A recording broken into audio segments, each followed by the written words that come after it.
आइए चलते हैं अध्याय 9 की तरफ, जो है शुरू करना। आपका दिन शुभ हो।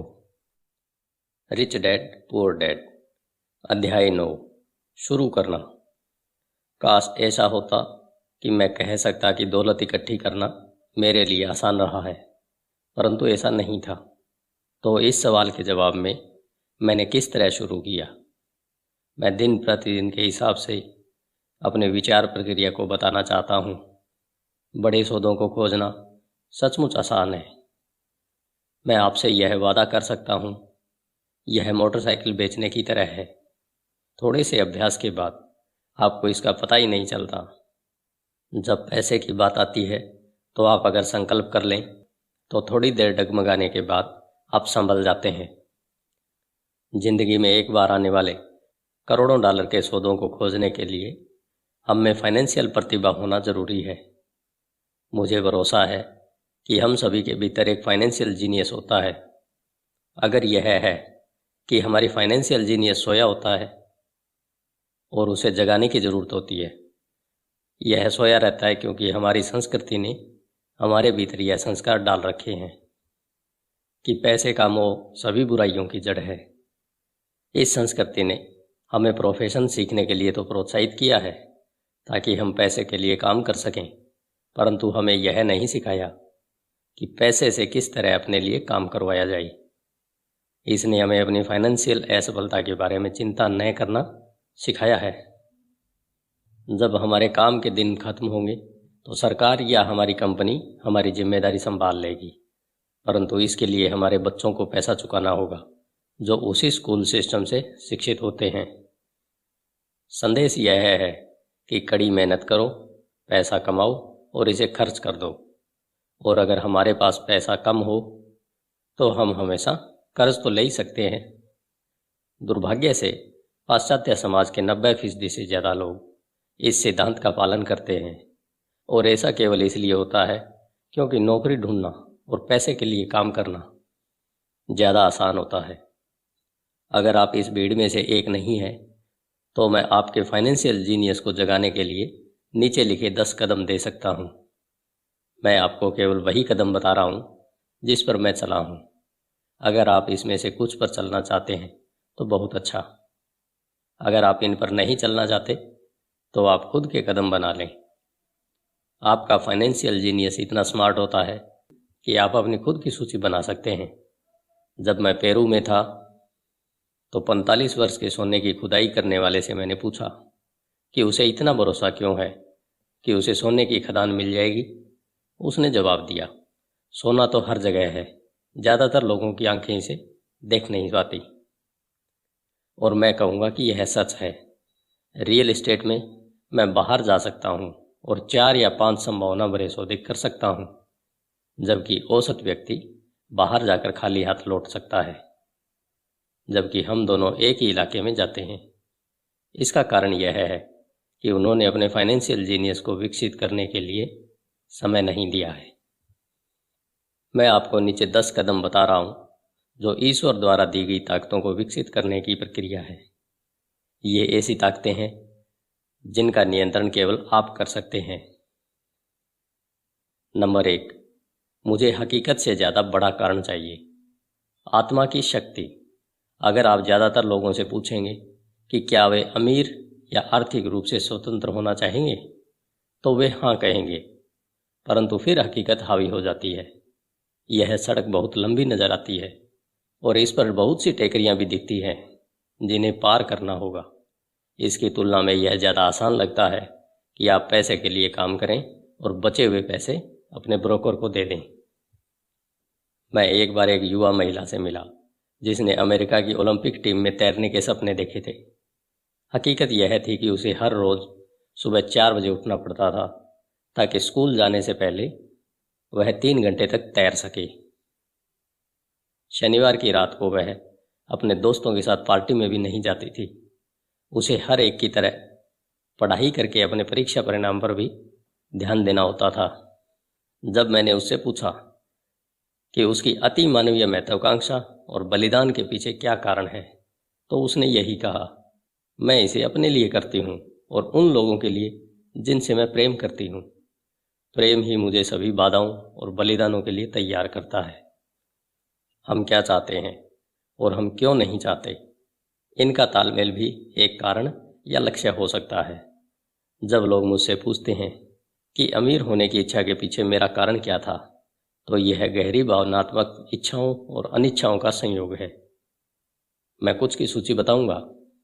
पहले तो अपनी अनिच्छाओं की, क्योंकि उन्हीं के कारण इच्छाएं पैदा होती है। मैं सारी जिंदगी नौकरी नहीं करना चाहता था। मैं वह नहीं चाहता था जो मेरे माता पिता चाहते थे, यानी नौकरी की सुरक्षा और उपनगर में एक घर। मैं एक कर्मचारी नहीं बने रहना चाहता था। मुझे इस बात से बहुत नफरत होती थी कि मेरे डैडी अपने करियर में इतने व्यस्त रहते थे कि वे मेरे फुटबॉल मैच देखने भी नहीं आ पाते थे।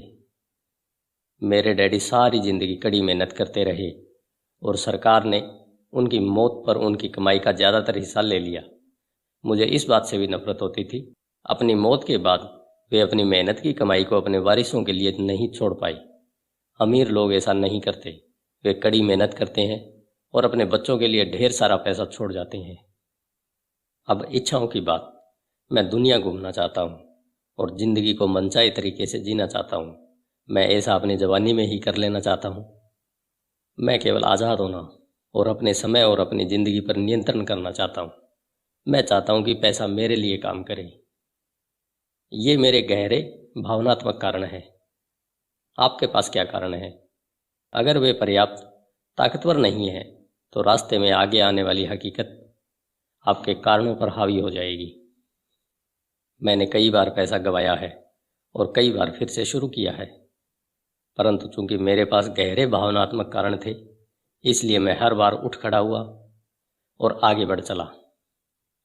मैं 40 साल की उम्र तक आज़ाद होना चाहता था, परंतु इसमें मुझे 7 साल ज़्यादा लग गए और मैं आखिरकार 47 साल की उम्र में आज़ाद हो सका। और बीच में मुझे कई सीखने वाले अनुभव मिले। जैसा मैंने कहा है, काश मैं कह सकता कि यह आसान था। यह बिल्कुल आसान नहीं था, परंतु यह कठिन भी नहीं था। परंतु बिना दमदार कारण या लक्ष्य के जिंदगी में हर चीज़ कठिन होती है।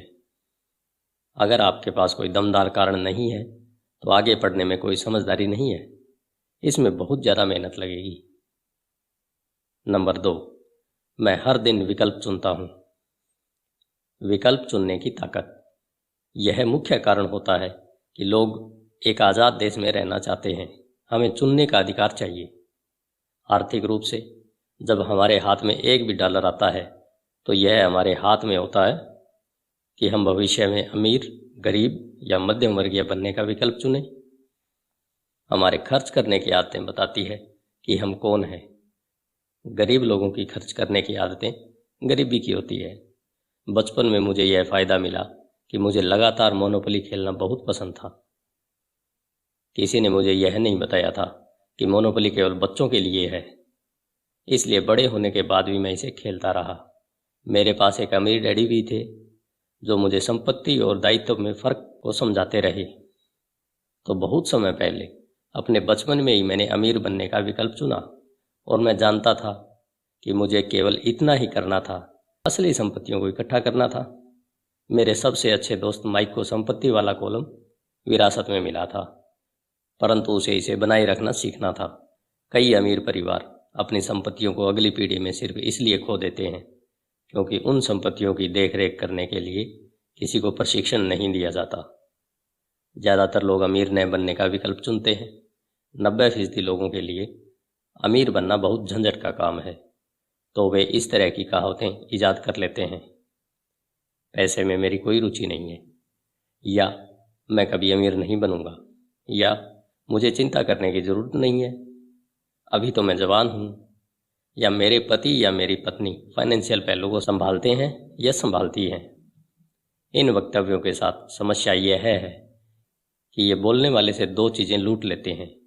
एक तो है समय, जो आपकी सर्वाधिक कीमती संपत्ति है, और दूसरी शिक्षा, सिर्फ इसलिए क्योंकि आपके पास पैसा नहीं है। आप यह बहाना नहीं बना सकते कि आप इस कारण नहीं सीख पाए, परंतु यह विकल्प हम हर रोज़ चुनते हैं। यह विकल्प कि हम अपने समय, अपने पैसे और अपनी शिक्षा के साथ हर दिन क्या करते हैं। यही विकल्प चुनने की ताकत है। हम सभी के पास विकल्प होते हैं। मैं अमीर बनने का विकल्प चुनता हूँ और मैं यह विकल्प हर रोज चुनता हूँ। पहले शिक्षा में निवेश करें।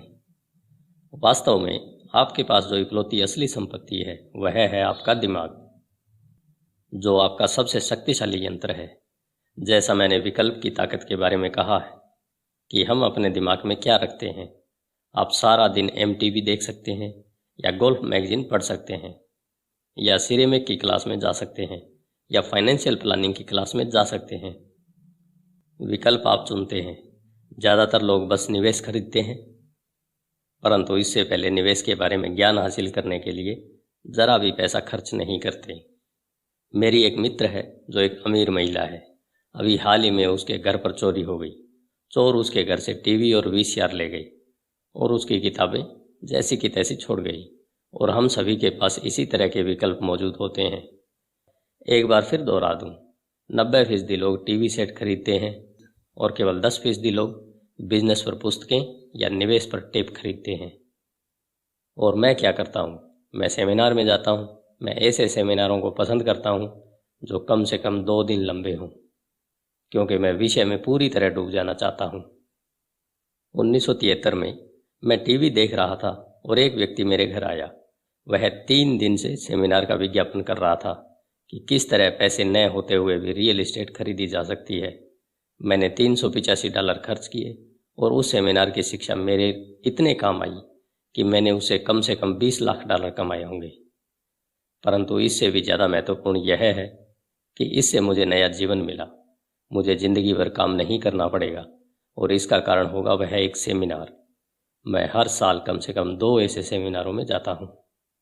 मैं ऑडियो टेप का भी प्रेमी हूँ, कारण मैं उन्हें तत्काल पीछे कर सकता हूँ। मैं पीटर लिंच के टेप को सुन रहा था और उन्होंने ऐसा कुछ कहा जिससे मैं पूरी तरह असहमत था। हठी और आलोचनात्मक होने के कारण मैंने रिवाइंड बटन दबा दिया और उस 5 मिनट के टुकड़े को कम से कम 20 बार सुना, शायद इससे भी ज़्यादा बार। परंतु अचानक मेरे दिमाग को खुला रखने से मैं समझ गया कि उन्होंने वह बात क्यों कही थी। यह जादू की तरह था। मुझे ऐसा लगा कि मैंने हमारे समय के सबसे बड़े निवेशक के दिमाग की एक खिड़की खोल ली थी। उसके ज्ञान और अनुभव के विराट संसाधनों में मुझे बहुत ज़्यादा गहराई और अंतर्दृष्टि मिली।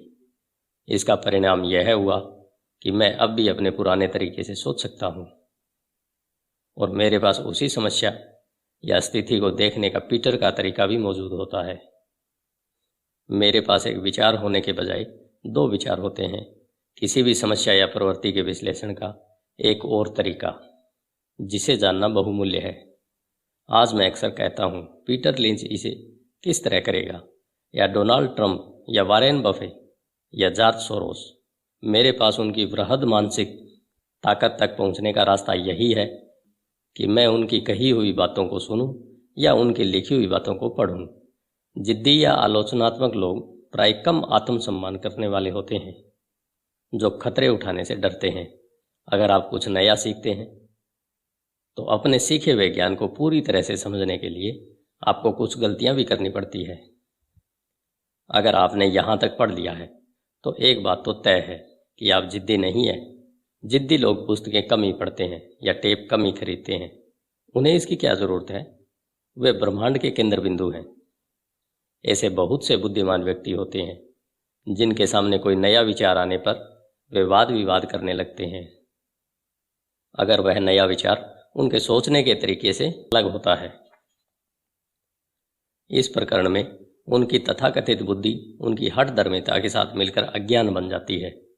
हम सभी ऐसे लोगों को जानते हैं जो उच्च शिक्षित हैं या जो मानते हैं कि वे बहुत स्मार्ट हैं, परंतु उनकी बैलेंस शीट एक अलग ही तस्वीर दिखाती है। जो व्यक्ति वास्तव में बुद्धिमान होता है वह नए विचारों का स्वागत करता है, क्योंकि नए विचार पहले के विचारों के साथ मिलकर अद्भुत संयोग कर सकते हैं। बोलने से ज़्यादा सुनना महत्वपूर्ण है। अगर यह सही नहीं होता तो भगवान ने हमें 2 कान और 1 मुंह नहीं दिए होते।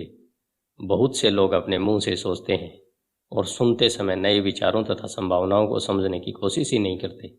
सवाल पूछने के बजाय वे बहस करने लगते हैं। मैं अपनी दौलत के बारे में दीर्घकालीन दृष्टि रखता हूँ। मैं फटाफट अमीर बनने की मानसिकता में भरोसा नहीं करता, जो ज़्यादातर लॉटरी खेलने वालों या कैसीनो के जुआरियों के पास पाई जाती है। मैं शेयर खरीद सकता हूँ, शेयर बेच सकता हूँ, परंतु मैं शिक्षा के मामले में दूरगामी विचार रखता हूँ। अगर आप एक हवाई जहाज उड़ाना चाहते हैं तो मैं आपको पहले से सीखने की सलाह देना चाहूँगा। मैं ऐसे लोगों को देखकर हमेशा स्तब्ध रह जाता हूँ जो स्टॉक या रियल एस्टेट खरीदते हैं, परंतु अपनी सबसे बड़ी दौलत में बिल्कुल निवेश नहीं करते। जो उनका दिमाग है, केवल 1 या 2 घर खरीद लेने से आप रियल एस्टेट के क्षेत्र में विशेषज्ञ नहीं बन जाते। नंबर 3, अपने दोस्तों को सावधानी से चुनिए। साथ रहने की ताकत। सबसे पहले तो मैं यह बता दूं कि मैं अपने दोस्तों को उनकी अमीरी के हिसाब से नहीं चुनता। मेरे ऐसे भी दोस्त हैं जिन्होंने गरीबी में जीने की कसम खाई है, और ऐसे दोस्त भी हैं जो हर साल करोड़ों कमाते हैं। मुद्दे की बात यह है कि मैं उन सभी से सीखता हूं और मैं पूरा मन लगाकर उनसे सीखने की कोशिश करता हूं। मैं यह मानता हूं कि मैंने अमीर लोगों की तलाश की है, परंतु मेरी नज़र उनकी दौलत पर नहीं बल्कि उनके ज्ञान पर थी। कई मामलों में ऐसे अमीर लोग मेरे अच्छे दोस्त बन गए, जबकि कई बार ऐसा नहीं हुआ। परंतु मैं आपको एक अंतर बताना चाहता हूँ। मैंने यह पाया है कि मेरे पैसे वाले दोस्त पैसे के बारे में बात करते हैं, परंतु मेरा यह मतलब नहीं है कि उन्हें पैसे का घमंड है। वे इस विषय में रुचि रखते हैं, इसलिए मैं उनसे सीखता हूँ और वे मुझसे। मेरे वे दोस्त जो आर्थिक दलदल में फंसे हुए हैं, वे पैसे, व्यवसाय या निवेश के बारे में बात करना पसंद नहीं करते। उनकी नज़र में ऐसा करना मूर्खतापूर्ण या बेईमानी होता है। इसलिए मैं अपने गरीब दोस्तों से यह सीखता हूँ कि मुझे क्या नहीं करना चाहिए। मेरे कई दोस्त हैं जिन्होंने अपनी छोटी सी जिंदगी में अरबों डॉलर कमाए हैं। उनमें से 3 ने एक ही अनुभव बताया। उनके गरीब दोस्त उनसे यह पूछने कभी नहीं आई कि उन्होंने ऐसा किस तरह किया है, परंतु वे उनसे 2 में से एक चीज़ या दोनों ही चीज़ों के बारे में मदद मांगने आई। पहला कर्ज और दूसरा नौकरी। चेतावनी, गरीब या डरे हुए लोगों की मत सुनिए। मेरे कई गरीब दोस्त हैं जिनसे मैं प्रेम भी करता हूँ, परंतु वे जिंदगी में डरे हुए मुर्गे हैं। जब पैसे की बात आती है, खासकर निवेश की, तो उनकी नज़रों में आसमान हमेशा गिरने वाला होता है। वे आपको हमेशा यह बता सकते हैं कि कोई चीज़ क्यों कामयाब नहीं होगी। समस्या यह है कि लोग उनकी बात सुनते हैं, और जो लोग इन निराशावादी विचारों को आंख मूंद कर मान लेते हैं, वे भी छोटे मुर्गे बन जाते हैं। जैसी एक पुरानी कहावत है, एक जैसे विचार वाले लोगों में सहमति होती है। अगर आप CNBC देखते हैं, जो निवेश की सूचना देने वाली सोने की खदान है, तो आपके पास अक्सर तथाकथित विशेषज्ञों का एक पैनल होता है। एक विशेषज्ञ यह कहेगा कि बाजार धराशायी होने वाला है, और दूसरा यह कहेगा कि बाजार में उठाव आने वाला है। अगर आप स्मार्ट हैं तो आप दोनों की बात सुनेंगे। आपके दिमाग को खुला रखिए, क्योंकि दोनों के पास अपने अपने तर्क हैं। दुर्भाग्य से ज़्यादातर गरीब लोग छोटे मुर्गे की बात सुनते हैं। मेरे बहुत से करीबी मित्र हैं, सौदे या निवेश से रोकने के लिए अपने तर्क देते हैं। कुछ सालों पहले मेरे दोस्त ने मुझे बताया कि वह इसलिए रोमांचित था क्योंकि उसे अपनी जमा पूंजी पर 6% ब्याज वाला बॉन्ड मिल गया था। मैंने उसे बताया कि मैं सरकार से 16% ब्याज कमा रहा हूँ। अगले ही दिन उसने मुझे एक लेख भेज दिया जिसमें यह लिखा था कि मेरा निवेश क्यों खतरनाक था। मैं सालों से 16% ब्याज कमा रहा हूँ, और वह अब भी 6% ब्याज ही ले रहा है। मैं तो यह कहूँगा कि दौलत बनाने में सबसे कठिन चीज़ यह है कि आप अपने प्रति ईमानदार रहें और भीड़ के साथ चलने की इच्छा न रखें। बाजार में आमतौर पर भीड़ सबसे बाद में आती है और इसलिए हलाल हो जाती है। अगर मुख्य पृष्ठ पर किसी बड़े सौदे की खबर छपी है तो ज़्यादातर मामलों में बहुत देर हो चुकी है। किसी नए सौदे की तलाश करिए। जैसा हम तैरने वालों से कहा करते हैं, हमेशा एक और लहर आती है। जो लोग जल्दबाजी करते हैं और किसी लहर पर देर से पहुंचते हैं, वे अक्सर धराशायी हो जाते हैं। स्मार्ट निवेशक बाजार की टाइमिंग को ध्यान में नहीं रखते हैं। अगर एक लहर चली गई है तो वे अगली लहर की खोज करते हैं और खुद को पोजीशन में कर लेते हैं। ज़्यादातर लोगों के लिए यह मुश्किल इसलिए होता है क्योंकि जो लोकप्रिय नहीं है वह खरीदना उनके लिए डरावना होता है। डरपोक निवेशक उस भेड़ के झुंड की तरह होते हैं जो भीड़ के साथ ही चलते हैं, या उनकी लालच उन्हें उस समय अंदर लाता है जब समझदार निवेशक मुनाफा कमाकर बाहर जा चुके हैं।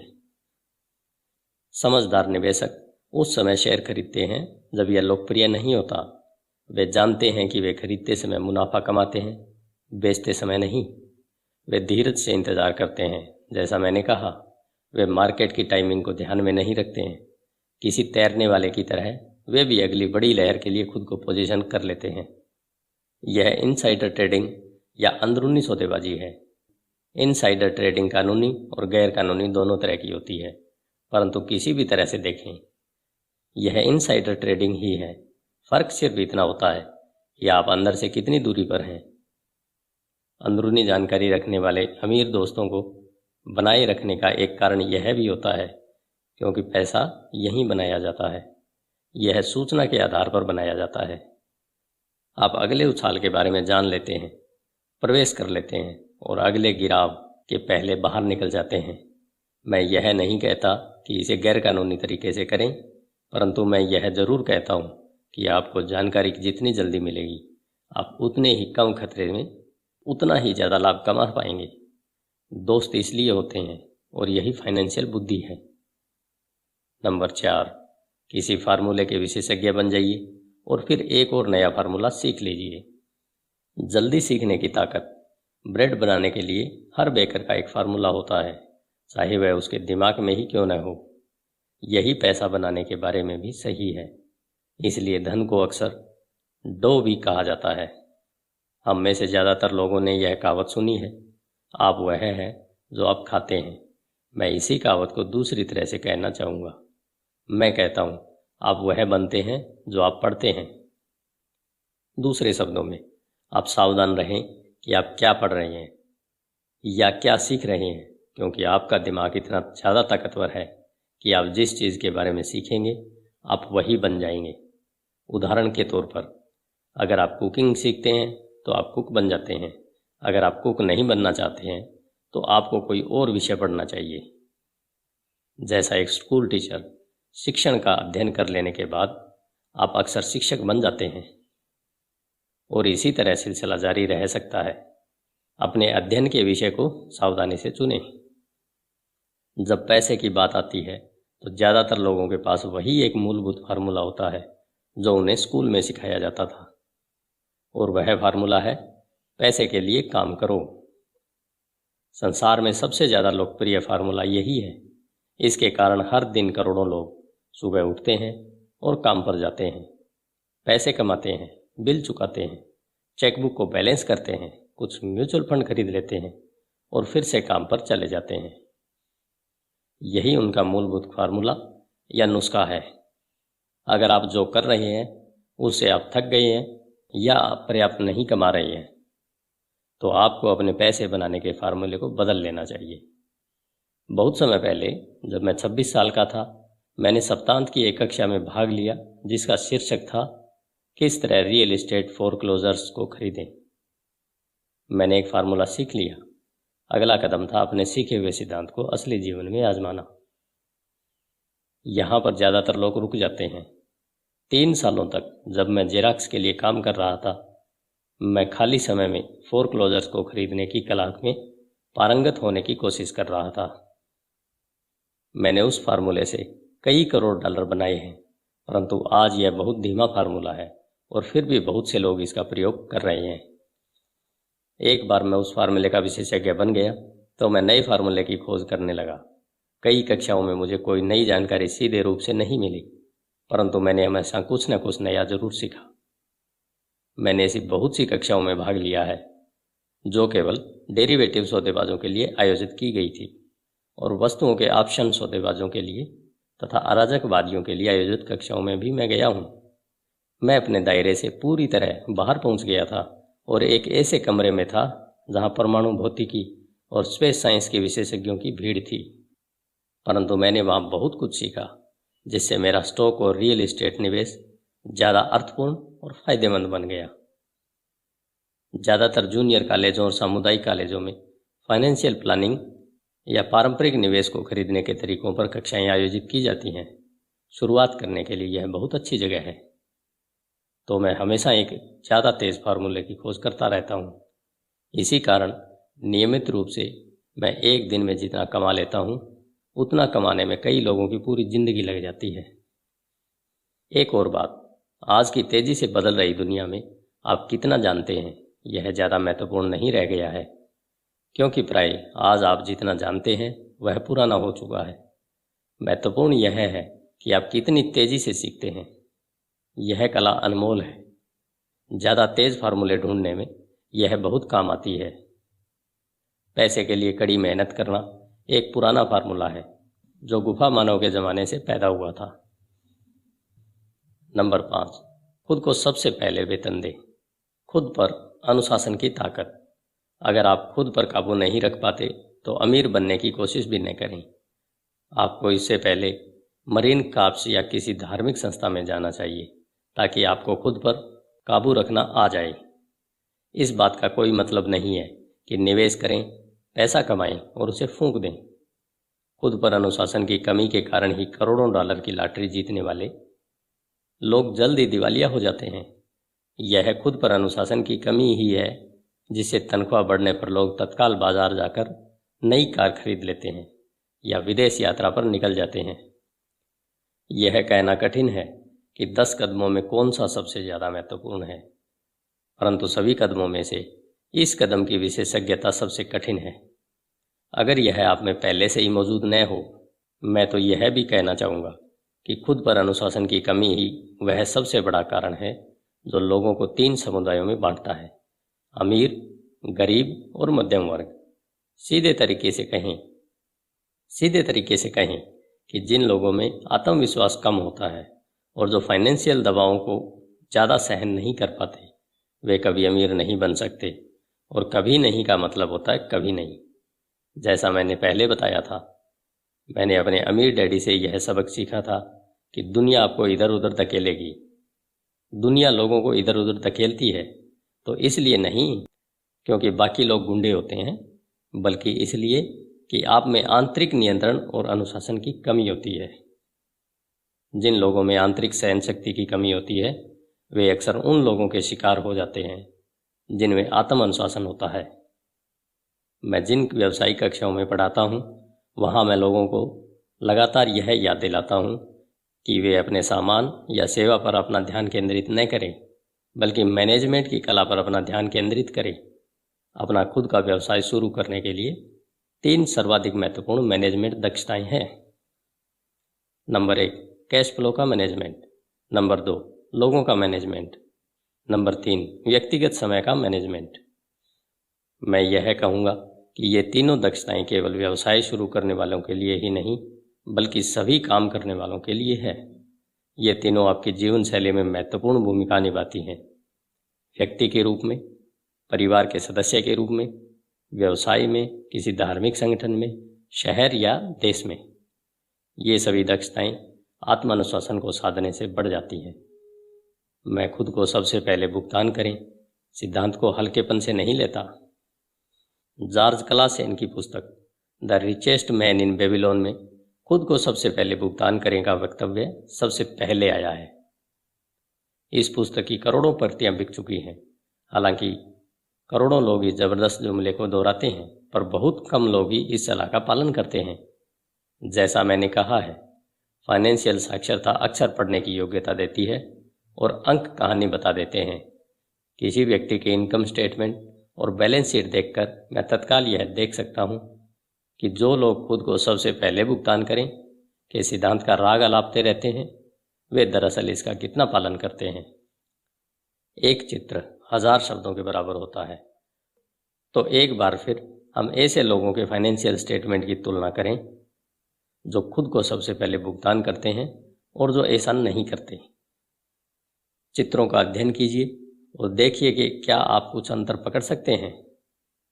इसके लिए कैश फ्लो की समझ जरूरी है, जिससे कहानी बताई जाती है। ज़्यादातर लोग अंक देखते हैं और कहानी को अनदेखा कर देते हैं। अगर आप सचमुच कैश फ्लो की ताकत समझना शुरू कर देते हैं तो आपको जल्द ही यह पता चल जाएगा कि अगले चित्र में कहाँ गड़बड़ी है और 90% लोग क्यों जिंदगी भर कड़ी मेहनत करते रहते हैं और इसके बाद उन्हें सोशल सिक्योरिटी जैसी सरकारी मदद की जरूरत क्यों होती है। क्या आप इसे देख सकते हैं? यह चित्र उस व्यक्ति के काम को दर्शाता है जो खुद का भुगतान सबसे पहले करता है। हर महीने अपने मासिक खर्चों का भुगतान करने से पहले वे अपने संपत्ति वाले कॉलम में पैसा डालते हैं। हालांकि करोड़ों लोगों ने क्लासेन की पुस्तक पढ़ी है और खुद को सबसे पहले भुगतान करने का सिद्धांत समझा, परंतु हकीकत में वे खुद को सबसे आखिर में भुगतान करते हैं। अब मैं आप में से उन लोगों की चीख पुकार सुन सकता हूं जो अपने बिल्स का भुगतान सबसे पहले करने में गंभीरतापूर्वक विश्वास करते हैं, और मैं यह भी सुन सकता हूं कि सभी जिम्मेदार लोग अपने बिल समय पर चुकाते हैं।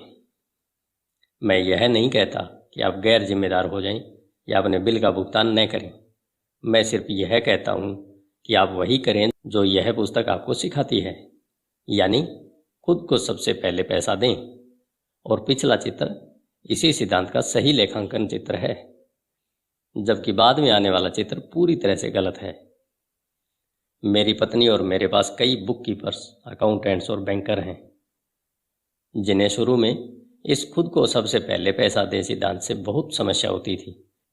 इसका कारण यह है कि यह फाइनेंशियल प्रोफेशनल भी दरअसल वही करते हैं जो कि जनता करती है, यानी वे भी खुद को सबसे आखिर में पैसा देते हैं। वे बाकी लोगों को सबसे पहले पैसा देते हैं। मेरे जीवन में ऐसे महीने भी आए हैं जब किन्हीं कारणों से मेरा कैश फ्लो मेरे बिल से काफ़ी कम रहा है, फिर भी मैंने खुद को ही सबसे पहले पैसे दिए। मेरे अकाउंटेंट और बुक कीपर चीखने लगे, वे आपके पीछे पड़ जाएंगे, आपको जेल भी हो सकती है, आप अपनी क्रेडिट रेटिंग बिगाड़ देंगे, वे लोग बिजली काट देंगे। मैंने फिर भी सबसे पहले खुद को ही पैसा दिया, क्योंकि the richest man in Babylon की कहानी इसी बारे में है, खुद पर अनुशासन की ताकत और आंतरिक सहन शक्ति के बारे में। इसे बोलचाल की भाषा में गुर्दा भी कहते हैं, जैसा मेरे अमीर डैडी ने मेरी नौकरी के पहले माह में मुझे बताया था कि ज़्यादातर लोग दुनिया की ठोकरें सहन करते रहते हैं। पैसे वसूलने वाला आता है और आप या तो पैसे चुकाओ, वरना तो आप उसे पैसे दे देते हैं और खुद को पैसे नहीं देते हैं। एक सेल्स क्लर्क कहता है, आप इसे अपने कार्ड चार्ज में डाल दें। आपका रियल एस्टेट एजेंट आपसे कहता है, आगे चले बढ़ो, घर खरीदने पर सरकार आपको टैक्स में छूट देती है। पूरी पुस्तक दरअसल इसी बारे में है। आप में धारा के विरुद्ध जाने का और अमीर बनने का गुर्दा होना चाहिए। हो सकता है कि आप कमज़ोर न हो, परंतु जब पैसे की बात आती है तो कई लोगों का हौसला पस्त होने लगता है। मैं यह नहीं कहता कि आप गैर जिम्मेदारन बने। मुझ पर ज़्यादा कर्ज नहीं है, क्रेडिट कार्ड का कर्ज भी नहीं, और ऐसा इसलिए है क्योंकि मैं खुद को सबसे पहले पैसे देता हूँ। मैं अपनी आय को कम से कम इसलिए करता हूँ क्योंकि मैं इसे सरकार को नहीं देना चाहता। इसलिए आप में से जिन लोगों ने the secret of the rich नाम का वीडियो देखा है, उन्हें मैं यह बता दूं कि मेरी आय नेवादा के कॉरपोरेशन के जरिए मेरे संपत्ति वाले कॉलम से आती है। अगर मैं पैसे के लिए काम करता तो सरकार इसे ले लेती, क्योंकि मैं अपने बिल्स का भुगतान सबसे आखिर में करता हूँ। परंतु मुझ में इतनी आर्थिक समझ है कि मैं किसी मुश्किल में नहीं फंसता हूँ। मैं कंज्यूमर कर्ज को पसंद नहीं करता हूँ। मेरे पास इतने दायित्व है जो 99% लोगों से ज़्यादा है, परंतु उनका भुगतान मैं नहीं करता, बल्कि दूसरे लोग मेरी देनदारियों को चुकाते हैं। वे मेरे किराएदार कहलाते हैं। तो खुद को पैसा देने का पहला नियम यह है, कभी कर्ज में मत फंसो। हालांकि मैं अपने बिल्स का भुगतान सबसे आखिर में करता हूँ, परंतु मैं केवल कुछ महत्वहीन बिल ही बचा कर रखता हूँ। दूसरी बात यह है कि जब भी मेरे पास पैसा कम होता है, तब भी मैं खुद को ही सबसे पहले पैसे देता हूँ। मैं कर्ज देने वालों और सरकार को चीखने देता हूँ। जब वे कठोर होते हैं तो मुझे अच्छा लगता है। क्यों? क्योंकि ये लोग मुझ पर एक एहसान कर रहे हैं। वे मुझे प्रेरित कर रहे हैं कि मैं जाऊं और ज़्यादा पैसा कमाऊं। तो मैं खुद को सबसे पहले पैसा देता हूं, उस पैसे को निवेश करता हूं और कर्ज देने वालों को चीखने देता हूं। मैं वैसे आमतौर पर उन्हें सही समय पर भुगतान कर देता हूं। मेरी पत्नी और मेरी साख बहुत अच्छी है। हम केवल दबाव में नहीं आते हैं और कर्ज उतारने के लिए अपनी बचत को इस्तेमाल नहीं करते, न ही उनके लिए अपने स्टॉक को बेचते हैं। इसमें बहुत ज़्यादा समझदारी नहीं है। तो जवाब यह है, नंबर 1, ऐसे बड़े कर्ज में न फंसें जिसका भुगतान आपको करना हो। अपने खर्चों को सीमित रखें, अपनी संपत्ति को बनाएं, अपनी संपत्ति को सबसे पहले बनाएं, फिर बड़ा घर या शानदार कार खरीदें। चूहा दौड़ में फंसे रहने में समझदारी नहीं है। नंबर 2, जब आपके पास पैसा कम हो तो दबाव को बढ़ने दें और अपनी बचत या निवेश को खर्च न करें। उस दबाव को अपनी फाइनेंशियल प्रतिभा को प्रेरित करने के लिए इस्तेमाल करें, ताकि आप ज़्यादा पैसा कमाने और अपने बिल्स का भुगतान करने के नए तरीकों के बारे में सोच सकें। इससे ज़्यादा पैसा कमाने की आपकी योग्यता भी बढ़ेगी और आपकी फाइनेंशियल बुद्धि भी ज़्यादा विकसित होगी। मैं कई बार फाइनेंशियल भट्टी में तपा हूँ और मैंने अपने दिमाग का इस्तेमाल करके ज़्यादा आमदनी हासिल की है और यह ध्यान रखा है कि मेरे संपत्ति वाले कॉलम को कोई नुकसान न पहुँचे। मेरा बुक कीपर चीखने लगा और बचाव के लिए छुप गया, परंतु मैं उस तरह का सिपाही था जो किले की रक्षा के लिए लड़ रहा था। गरीब लोगों की आदतें भी गरीब होती हैं। एक आम बुरी आदत है बचत में से पैसे निकाल लेना। अमीर लोग जानते हैं कि बचत को ज़्यादा धन कमाने के लिए इस्तेमाल किया जाता है, न कि बिलों का भुगतान करने के लिए। मैं जानता हूं कि यह कठोर जान पड़ता है, परंतु जैसा मैंने कहा, अगर आप अंदर से कठोर नहीं हैं तो दुनिया आपको इधर से उधर धकेलेगी। अगर आप आर्थिक दबाव पसंद न करते हो तो एक ऐसा फार्मूला खोज लें जो आपके लिए कारगर साबित हो। एक अच्छा फार्मूला यह होगा कि खर्च कम किया जाए, पैसे को बैंक में रखा जाए, ज़्यादा इनकम टैक्स चुकाया जाए, सुरक्षित म्यूचुअल फंड खरीदे जाएं और औसत बने रहने की कसम खाई जाए। परंतु यह खुद को सबसे पहले भुगतान करें के सिद्धांत का उल्लंघन करता है। यह नियम आत्म बलिदान या आर्थिक संन्यास को प्रोत्साहित नहीं करता है। इसका मतलब यह नहीं है कि खुद को सबसे पहले पैसे देने के बाद भूखे मरो। जिंदगी मौज मस्ती के लिए है। अगर आप अपनी फाइनेंशियल प्रतिभा को जागृत कर लेंगे तो आपके पास जीवन के सभी सुख हो सकते हैं। आप अमीर बन सकते हैं और बिल चुका सकते हैं और इस प्रक्रिया में अच्छी ज़िंदगी जी भी सकते हैं। और यही फाइनेंशियल बुद्धि कहलाती है। नंबर 6, अपने ब्रोकर को अच्छा पैसा दें। अच्छी सलाह की शक्ति। मैं अक्सर देखता हूँ कि लोग अपने घर के सामने एक पट्टी टांग देते हैं, मालिक बेचना चाहता है। या मैं टीवी पर देखता हूँ कि कई लोग डिस्काउंट ब्रोकर होने का दावा करते हैं। मेरे अमीर डैडी ने मुझे इसका उल्टा सिखाया है। वे इस बात में भरोसा करते थे कि प्रोफेशनल्स को अच्छा भुगतान किया जाए और मैंने भी उसी सिद्धांत को अपनाया है। आज मेरे पास महंगे वकील, अकाउंटेंट्स, रियल एस्टेट ब्रोकर और स्टॉक ब्रोकर हैं। क्यों? क्योंकि और मेरा सचमुच मानना है, अगर लोग प्रोफेशनल्स हैं तो उनकी सेवाओं से आपको पैसा मिलना चाहिए और वे जितना ज़्यादा पैसा कमाएंगे आप भी उतना ही ज़्यादा पैसा कमाएंगे। हम सूचना के युग में रह रहे हैं। सूचना बेशकीमती है। एक अच्छा ब्रोकर आपको सूचना तो देगा ही, आपको शिक्षित करने के लिए समय भी देगा। मेरे पास कई ब्रोकर हैं जो मेरे लिए यह करने के इच्छुक हैं। कुछ ने मुझे तब सिखाया है जब मेरे पास बहुत कम पैसा था या बिल्कुल भी पैसा नहीं था, और मैं आज भी उनके साथ हूँ। मैं ब्रोकर को जितना पैसा देता हूँ वह मेरे द्वारा उसकी सूचना से कमाए गए धन का बहुत छोटा हिस्सा होता है। मैं इसे पसंद करता हूँ जब मेरा रियल एस्टेट ब्रोकर या स्टॉक ब्रोकर बहुत पैसा कमाता है, क्योंकि इसका आमतौर पर यह मतलब होता है कि मैंने भी बहुत सा पैसा कमाया है। एक अच्छा ब्रोकर मुझे पैसे कमाने की जानकारी देने के अलावा मेरा समय भी बचाता है। जैसे उस समय जब मैंने खालिस ज़मीन के टुकड़े को $9,000 में खरीदा और तत्काल इसे $25,000 में बेच दिया ताकि मैं अपने लिए जल्दी से कार खरीद सकूं। ब्रोकर आपके लिए बाजार की आंख और कान है। वे हर रोज़ वहां होते हैं और इसलिए मेरी वहां कोई ज़रूरत नहीं होती। मैं इसके बजाय गोल्फ खेल सकता हूं।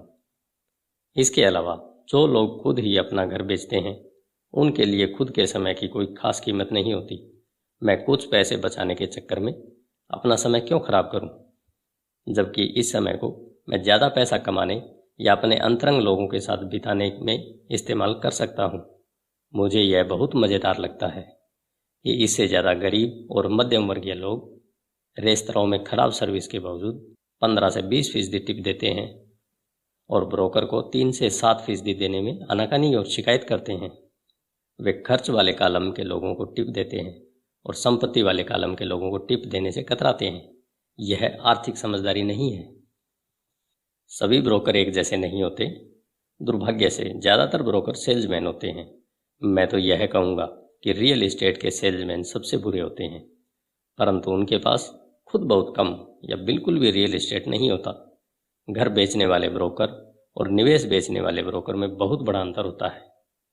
और यह स्टॉक, बॉन्ड, म्यूचुअल फंड और बीमा ब्रोकर के बारे में भी सही है, जो खुद को फाइनेंशियल प्लानर कहते हैं। परी कथा की ही तरह आप एक राजकुमार खोजने के लिए बहुत से मेंढकों को चूमते हैं। पुरानी कहावत को याद कीजिए, अगर आपको एनसाइक्लोपीडिया की ज़रूरत हो तो एनसाइक्लोपीडिया बेचने वाले से मत पूछिए। जब मैं किसी प्रोफेशनल का इंटरव्यू लेता हूँ तो मैं पहले यह पता करता हूँ कि उसके पास खुद कितनी व्यक्तिगत प्रॉपर्टी या स्टॉक है और वह कितने प्रतिशत टैक्स दे रहा है। मैं अपने टैक्स अटॉर्नी और अकाउंटेंट के बारे में भी यही करता हूँ। मेरे पास एक अकाउंटेंट है जो अपने काम से काम रखती है। उसका पेशा हालांकि अकाउंटिंग है, परंतु उसका काम रियल एस्टेट में है। मेरे पास एक अकाउंटेंट था जो एक छोटा बिजनेस अकाउंटेंट था, परंतु उसके पास रियल एस्टेट नहीं था। मैंने अकाउंटेंट बदल लिया क्योंकि हम एक ही बिजनेस से प्रेम नहीं करते थे। ऐसा ब्रोकर खोजिए जो आपके सर्वश्रेष्ठ हितों को ध्यान में रखता हो। कई ब्रोकर आपको शिक्षित करने के लिए समय निकाल लेंगे और वे आपके द्वारा खोजी गई सर्वश्रेष्ठ संपत्ति साबित हो सकते हैं। बस उदार रहिए और वे भी आपके प्रति उदार रहेंगे। अगर आप उनके कमीशन में कटौती करने के बारे में ही सोचते रहेंगे तो वे आपके आसपास क्यों रहना चाहेंगे। यह विशुद्ध और आसान सा तर्क है। जैसा मैंने पहले कहा था, मैनेजमेंट की दक्षताओं में से एक लोगों का मैनेजमेंट है। कई लोग केवल ऐसे लोगों को मैनेज कर पाते हैं जो उनसे कम स्मार्ट हों और जिन पर उनकी सत्ता हो। जैसे किसी ऑफिस में अधीनस्थ, कोई दोयम दर्जे के मैनेजर्स ही बने रहेंगे और उन्हें कभी तरक्की नहीं मिल पाएगी, क्योंकि वे यह तो जानते हैं कि नीचे वालों के साथ कैसे काम किया जाता है, परंतु वे यह नहीं जानते कि ऊपर वालों के साथ कैसे काम किया जाए। असली दक्षता है किसी तकनीकी क्षेत्र में अपने से श्रेष्ठ और ज़्यादा स्मार्ट लोगों को मैनेज करना और उन्हें अच्छे पैसे देना। इसलिए कंपनियों में बोर्ड ऑफ डायरेक्टर होता है, आपके पास भी होना चाहिए, और यह फाइनेंशियल समझदारी है। नंबर 7, इंडियन दाता बनिए। यह बिना कुछ दिए पाने की ताकत है। जब अमेरिका में गोरे लोग गए तो उन्हें अमेरिकी इंडियंस की पारंपरिक संस्कृति से झटका लगा। उदाहरण के तौर पर, अगर किसी गोरे व्यक्ति को ठंड लगती थी तो इंडियन उन्हें कंबल दे देते थे। श्वेत प्रवासी इसे उपहार समझ लेते थे और जब इंडियन कंबल वापस मांगता था तो उन्हें बहुत बुरा लगता था। इंडियन को भी बुरा लगता था जब उन्हें यह पता चलता था कि श्वेत प्रवासी कंबल वापस नहीं करना चाहते थे। इस तरह इंडियन दाता वाक्यांश पैदा हुआ, एक छोटी सी सांस्कृतिक नासमझी के कारण। संपत्ति के कॉलम के दुनिया में इंडियंस दाता बनना दौलत के लिए बहुत जरूरी है। परिष्कृत निवेशक का पहला सवाल यह होता है, मेरा पैसा मुझे कितनी जल्दी वापस मिल जाएगा। वे यह भी जानना चाहते हैं कि उन्हें मुफ्त में क्या मिल रहा है, इसलिए निवेश पर वापसी इतनी महत्वपूर्ण है। उदाहरण के तौर पर, मुझे एक छोटा रियल एस्टेट मिला जो मेरे घर से थोड़ी ही दूरी पर था। बैंक $60,000 चाहती थी और मैंने $50,000 की बोली लगाई, जो उन्होंने सिर्फ इसलिए स्वीकार कर ली क्योंकि बोली के साथ $50,000 का चेक भी लगा हुआ था। उन्होंने यह महसूस किया कि मैं गंभीर था। ज़्यादातर निवेशक यह कहेंगे कि क्या आप अपना बहुत सा पैसा फंसा नहीं रहे हैं, क्या इस पर लोन लेना ज़्यादा बेहतर नहीं होगा। इसका जवाब है, इस मामले में बिल्कुल नहीं। मेरी निवेश कंपनी जाड़े के महीनों में इसे वैकेशन रेंटल के रूप में इस्तेमाल करती है, जब प्रवासी पक्षी एरिज़ोना से आते हैं, और इसे 4 महीनों के लिए $2,500 किराए पर दे देती है। बाकी के 8 महीनों में इसका किराया केवल $1,000 होता है। मेरा पैसा लगभग 3 सालों में वापस आ गया था। अब मैं इस संपत्ति का मालिक हूँ जो हर महीने मेरी आमदनी बढ़ाती रहती है। यही स्टॉक के बारे में किया जाता है। प्राय मेरा ब्रोकर मुझे सलाह देता है कि मैं किस कंपनी के स्टॉक में काफ़ी पैसा लगाऊं, क्योंकि उसके विचार से यह कंपनी कोई ऐसा कदम उठाने वाली है जिससे उसके शेयर में तेजी आ जाएगी और कोई नया सामान बाजार में लाने वाली है। मैं अपने पैसे को 1 हफ्ते से लेकर 1 महीने तक लगाए रखता हूँ, जब शेयर की कीमतें बढ़ती हैं। फिर मैं अपनी मूलधन राशि को निकाल लेता हूँ और बाजार के उतार चढ़ाव से बेफिक्र हो जाता हूँ, क्योंकि मूल रकम वापस आ चुकी है और दूसरी संपत्ति पर काम करने के लिए तैयार है। इस तरह मेरा पैसा जाता है और फिर बाहर आ जाता है और मैं एक ऐसी संपत्ति का मालिक बन जाता हूँ जो एक तरह से मुझे मुफ्त में मिलती है। यह सच है कि मैंने कई मौक़ों पर पैसा खोया भी है, परंतु मैं इतने ही पैसों से खेल खेलता हूँ जितने का नुकसान मैं सहन कर सकता हूँ। मैं यह कहूँगा कि औसत 10 निवेशों पर मुझे 2 या 3 में बहुत फ़ायदा होता है, जबकि 5 या 6 में कोई लाभ हानि नहीं होती। मैं 2 या 3 में घाटा भी खाता हूँ, परंतु मैं अपने नुकसान को उसी पैसे तक सीमित कर लेता हूँ जो मेरे पास उस समय होते हैं। जो लोग जोखिम से नफरत करते हैं वे अपने पैसे को बैंक में रख लेते हैं और दीर्घकाल में उनकी बचत कुछ नहीं से बेहतर ही होती है, परंतु आपको अपना पैसा वापस निकालने में बहुत लंबा समय लग जाता है और ज़्यादातर मामलों में तो आपको इसके साथ कुछ भी मुफ्त नहीं मिलता। पहले तो वे टोस्टर दिया करते थे, परंतु आजकल ऐसा विरल ही होता है। मेरे हर निवेश पर एक न एक चीज़ मुफ्त होनी चाहिए। एक छोटा रियल एस्टेट, एक मिनी स्टोरेज, खाली ज़मीन का टुकड़ा, घर, स्टॉक शेयर्स या ऑफिस बिल्डिंग, और जोखिम भी सीमित होना चाहिए। इस विषय पर इतनी ज़्यादा पुस्तकें लिखी जा चुकी हैं कि मैं इनसे नहीं जाना चाहूँगा। मैकडोनाल्ड्स के मशहूर रे क्रोक हैमबर्ग्स फ्रेंचाइजी इसलिए नहीं बेचते थे क्योंकि उन्हें हैमबर्ग से प्यार था, बल्कि इसलिए क्योंकि उन्हें उस फ्रेंचाइजी के साथ आने वाला रियल एस्टेट मुफ्त में मिलता था। तो समझदार निवेशकों को ब्याज की दर से ज़्यादा चीज़ों का ध्यान रखना चाहिए। आपका पैसा वापस मिल जाए और आपके पास क्या संपत्ति आती है, यह भी महत्वपूर्ण है। यह फाइनेंशियल समझदारी है। नंबर 8, संपत्ति से विलासिता की चीज़ें खरीदी जाती है। केंद्रित करने की शक्ति। मेरे एक दोस्त का बेटा बहुत खर्चीला था और ऐसा लगता था जैसे उसकी जेब में छेद हो गई हों। 16 साल की उम्र में स्वाभाविक रूप से उसे अपनी कार चाहिए थी। बहाना यह था, सभी दोस्तों के मम्मी डैडी ने अपने बच्चों के लिए कार खरीदी है। यह लड़का अपनी बचत में से पैसे निकालकर नगद कार खरीदना चाहता था। ऐसे समय में उसके डैडी ने मुझसे सलाह मांगी, आप क्या सोचते हैं कि मुझे उसे ऐसा करने देना चाहिए या मैं भी दूसरे पिताओं की तरह उसे कार खरीद कर दे दूं? इसके जवाब में मैंने कहा, कुछ समय के लिए तो ठीक है, परंतु लंबे समय के लिए आप उसे क्या सिखा पाएंगे? क्या आप अपने बच्चे की कार प्राप्त करने की इच्छा से उसे कुछ सीखने के लिए प्रेरित कर सकते हैं? अचानक उसकी ट्यूबलाइट चमकी और वह तुरंत घर की तरफ चल दिया। 2 महीने बाद मुझे वह दोस्त मिल गया। क्या तुम्हारे बेटे को उसकी नई कार मिल गई? मैंने पूछा। नहीं, उसे नहीं मिली, परंतु मैं गया और उसे कार के लिए $3000 दे दिए। मैंने उससे कहा कि वह अपने कॉलेज के पैसे के बजाय मेरे पैसे का उपयोग करे। मैंने कहा, यह तो आपकी उदारता है। नहीं, उस पैसे के साथ एक शर्त भी जुड़ी है। मैंने आपकी सलाह मान ली और उसकी कार खरीदने की प्रबल इच्छा के साथ सीखने की शर्त भी लगा रखी है। शर्त क्या है? मैंने पूछा। पहले तो हमने आपके कैश फ्लो गेम का सहारा लिया। हमने इसे खेलते हुए पैसे के समझदारी से इस्तेमाल पर एक लंबा विचार विमर्श किया। फिर मैंने उसे वॉल स्ट्रीट जर्नल की सदस्यता दिलवा दी और स्टॉक मार्केट पर कुछ पुस्तकें भी दिलवाई। फिर दिक्कत कहाँ थी? मैंने उससे कहा कि $3000 उसके हैं, परंतु वह इसे सीधे कार नहीं खरीद सकता। वह इनके स्टॉक खरीदे और बेच सकता है, खुद का ब्रोकर ढूंढ सकता है, और एक बार वह इन $3000 के $6000 बना लेता है तो वह अपनी कार खरीद सकता है और बाकी के $3000 उसके कॉलेज के फंड में जाएंगे। मैंने पूछा, और इसके परिणाम क्या निकले? वह शुरुआत में किस्मत वाला रहा, परंतु कुछ दिनों बाद उसे अपने मुनाफे की सारी रकम गंवा दी। तब वह सचमुच रुचि लेने लगा। आज चाहे वह $2000 के घाटे में हो परंतु उसकी रुचि बहुत बढ़ गई है। उसने मेरे द्वारा खरीदी सारी किताबें पढ़ डाली और वह और ज़्यादा पुस्तकों की खोज में पुस्तकालय भी चला गया। वह मन लगाकर वॉल स्ट्रीट जर्नल पढ़ता है, सूचकों पर नज़र रखता है और MTV के बजाय CNBC देखता है। उसके पास केवल $1000 बचे हैं, परंतु उसकी रुचि और ज्ञान आसमान को छू रहे हैं। वह जानता है कि अगर वह इस पैसे को खो देगा तो फिर उसे 2 सालों तक अपने पैरों पर ही चलना पड़ेगा, परंतु उसे उसकी कोई खास चिंता नहीं पड़ी है। अब उसे कार हासिल करने में ज़्यादा रुचि नहीं है, क्योंकि उसे एक ऐसा खेल मिल गया है जिसमें उसे ज़्यादा आनंद मिलता है।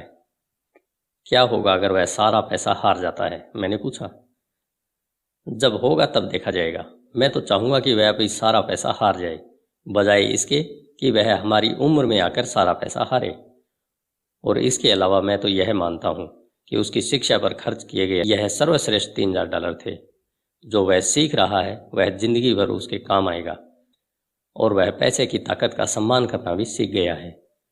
मुझे लगता है कि अब उसकी जेब का छेद बंद हो चुका है। जैसा मैंने खुद को सबसे पहले पैसे देने वाले खंड में कहा था, अगर कोई व्यक्ति आत्म अनुशासन की ताकत हासिल नहीं कर सकता तो बेहतर यही होगा कि वह कभी अमीर बनने की कोशिश न करे। सैद्धांतिक हिसाब से संपत्ति वाले कॉलम से कैश फ्लो विकसित करने की प्रक्रिया आसान नजर आती है, परंतु इसमें पैसे की दिशा देने की मानसिक शक्ति की जरूरत होती है, जो मुश्किल साबित होती है। बाहरी आकर्षणों और प्रलोभनों के कारण आज की खरीदारी की दुनिया में यह ज़्यादा आसान हो चला है कि पैसे को पूरा उड़ा दिया जाए।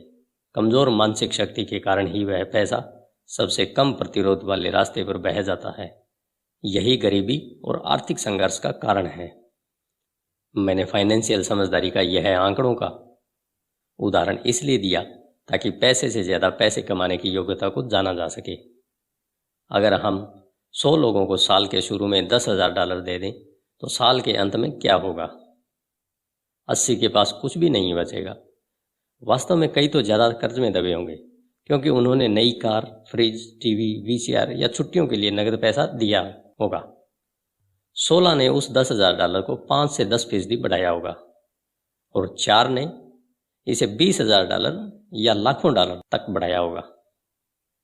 हम किसी प्रोफेशन को सीखने के लिए स्कूल जाते हैं ताकि हम पैसे के लिए काम कर सकें। मेरे विचार में यह सीखना भी महत्वपूर्ण होता है कि पैसे से अपने लिए कैसे काम करवाया जाए। मैं भी हर व्यक्ति की तरह विलासिता की वस्तुओं से प्रेम करता हूँ। अंतर यह है कि कई लोग अपने विलासिता को कर्ज लेकर खरीदते हैं। यह पड़ोसियों से प्रतियोगिता करने का जाल है।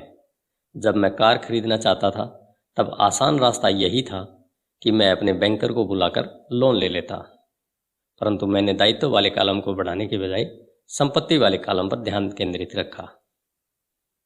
अब तो मुझे आदत पड़ चुकी है कि मैं अपने खर्च की इच्छा से प्रेरित होता हूँ कि किस तरह उसके लिए अतिरिक्त पैसा जुटा सकूँ। आजकल प्राय हम अपनी मनचाही चीज़ों को खरीदने के लिए कर्ज लेने पर ध्यान केंद्रित करते हैं और पैसा बनाने पर ध्यान केंद्रित नहीं करते। यह रास्ता कुछ समय के लिए तो आसान है, परंतु लंबे समय में यह बहुत मुश्किल साबित होता है। यह एक ऐसी बुरी आदत है जो हम में इंसानों के रूप में और राष्ट्र के रूप में भी है। याद रखें, आसान रास्ते अक्सर मुश्किल बन जाते हैं और मुश्किल रास्ते अक्सर आसान बन जाते हैं। जितनी जल्दी आप खुद को और अपने प्रियजनों को पैसे के शासक के रूप में प्रशिक्षित कर लेंगे, उतना ही आपके लिए बेहतर होगा। पैसा बहुत बड़ी ताकत है। दुर्भाग्य से लोग पैसे की ताकत को अपने खिलाफ इस्तेमाल करते हैं। अगर आप में पैसे की समझ कम है तो पैसा आपके ऊपर राज करेगा। यह आपसे ज़्यादा स्मार्ट होगा। अगर पैसा आपसे ज़्यादा स्मार्ट बन जाएगा तो आप इसके लिए ज़िंदगी भर काम करते रहेंगे। पैसे के ऊपर शासन करने के लिए आपको इससे ज़्यादा स्मार्ट बनना होगा। फिर पैसा वही करेगा जो आप इससे कहेंगे। यह आपकी आज्ञा का पालन करेगा। इसके गुलाम होने के बजाय आप इसके मालिक होंगे। यही आर्थिक समझदारी है। नंबर 9, नायकों की जरूरत। मिथक की ताकत। जब मैं छोटा था तब मैं विली मेज, हैंक आरन, योगी बेरा का बहुत बड़ा प्रशंसक था। वे मेरे आदर्श थे। लिटिल लीग खेल रहे बच्चे के रूप में मैं उनकी तरह होना चाहता था। मैंने उनके बेसबॉल कार्ड भी सहेज रखे थे। मैं उनके बारे में सब कुछ जान लेना चाहता था। मैं उनके बारे में सभी आंकड़े जानता था, उनके बैटिंग के औसत, उन्हें मिलने वाली धनराशि और वे किस तरह बड़े हुए, सब कुछ। मैं सब कुछ इसलिए जानना चाहता था क्योंकि मैं उनके जैसा बनना चाहता था। 9 या 10 साल की उम्र में मैं जब बेसबॉल खेलने के लिए मैदान पर जाता था तो वह मैं नहीं जाता था, बल्कि मेरे रूप में योगी या हैंक मैदान पर उतरते थे। यह सीखने के सबसे सशक्त तरीकों में से एक है जो हम बड़े होने के बाद खो देते हैं। हम अपने नायकों को खो देते हैं, हम अपने नौसिखिएपन को खो देते हैं। आज मैं अपने घर के पास छोटे बच्चों को बास्केटबॉल खेलते देखता हूँ। कोर्ट पर वे छोटी जानी नहीं होते, वे तो माइकल जॉर्डन, सर चार्ल्स या क्लाइड होते हैं। आदर्श नायकों की नकल करना ज्ञान प्राप्त करने का सच्चा और सशक्त तरीका है। और इसलिए जब ओजी सिम्पसन की तरह का नायक बदनाम होता है तो इतनी चीख पुकार मचती है। यह किसी अदालती कार्रवाई से ज़्यादा होता है। यह एक आदर्श नायक को खो देना होता है, एक ऐसे व्यक्ति जिसकी तरह बनने का सपना लोग बचपन में संजोए रहते हैं और वे जिसकी पूजा करते हैं। अचानक हमें उस व्यक्ति को अपनी ज़िंदगी से निकालना पड़ता है। जब मैं बड़ा हो गया था तो मेरे नायक बदल गए थे। मेरे गोल्फ के हीरो बने पीटर जैक्सन, फ्रेड कपल्स और टाइगर वुड्स। मैं उनके शॉट की नकल करता हूँ और उनके बारे में सब कुछ पढ़ने की कोशिश करता हूँ। मेरे आदर्श नायकों में Donald Trump, Warren buffet, Peter lynch, George Soros और जिम रॉजर्स भी हैं। बड़ा हो जाने के बाद मैं उनके आंकड़े उसी तरह जानता हूँ जिस तरह की अपने बचपन में बेसबॉल हीरोज के आंकड़े जानता था। मैं अनुसरण करता हूँ जब वारेन बुफे निवेश करते हैं और बाजार के बारे में, उनके नज़रिए के बारे में सब कुछ पढ़ने की कोशिश करता हूँ। मैं पीटर लिंच की पुस्तक भी इसलिए पढ़ता हूँ ताकि स्टॉक चुनने की उनकी तकनीक को समझ सकूँ, और मैं डोनाल्ड ट्रंप के बारे में भी इसलिए पढ़ता हूँ ताकि यह जान सकूँ कि वे किस तरह सौदे करते हैं।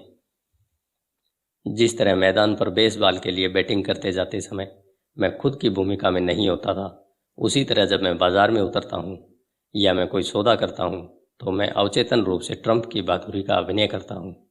या जब मैं किसी प्रवृत्ति का विश्लेषण करता हूँ तो मैं उसे इस तरह देखता हूँ जैसे पीटर लिंच यह काम कर रहे हों।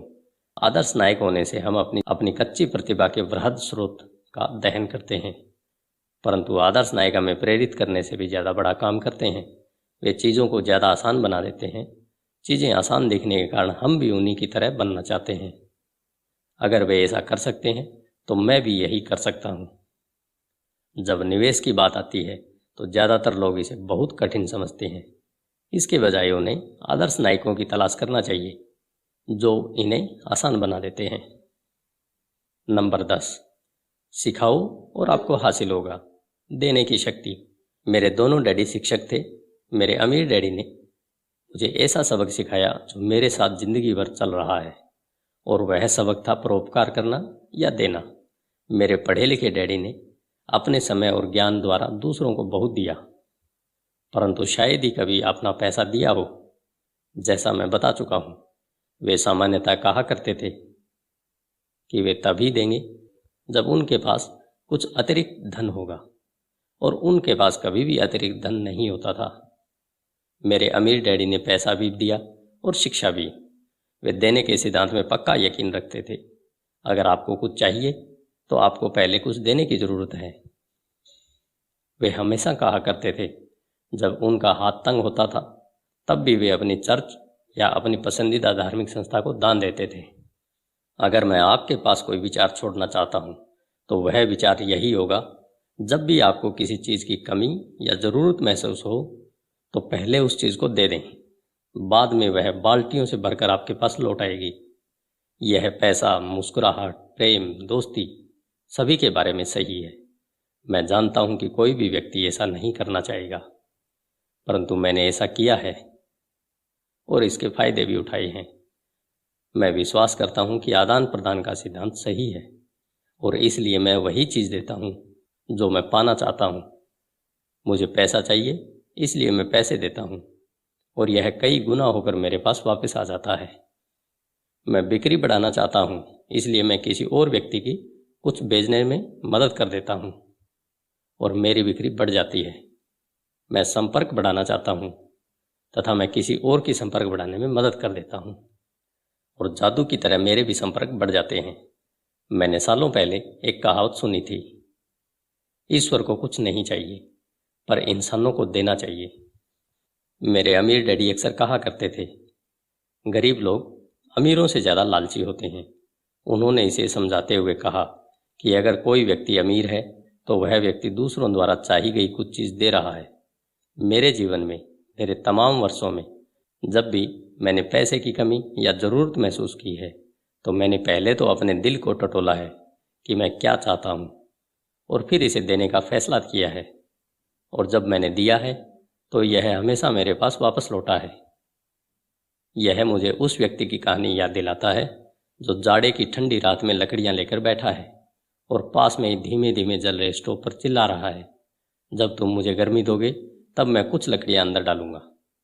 और जब पैसे, प्रेम, सुख, बिक्री और संपर्क की बात आती है तो हर व्यक्ति को यही याद रखने की ज़रूरत है कि जो आप चाहते हैं पहले आप उसे दे दें और यह कई गुना होकर आपके पास लौट आएगा।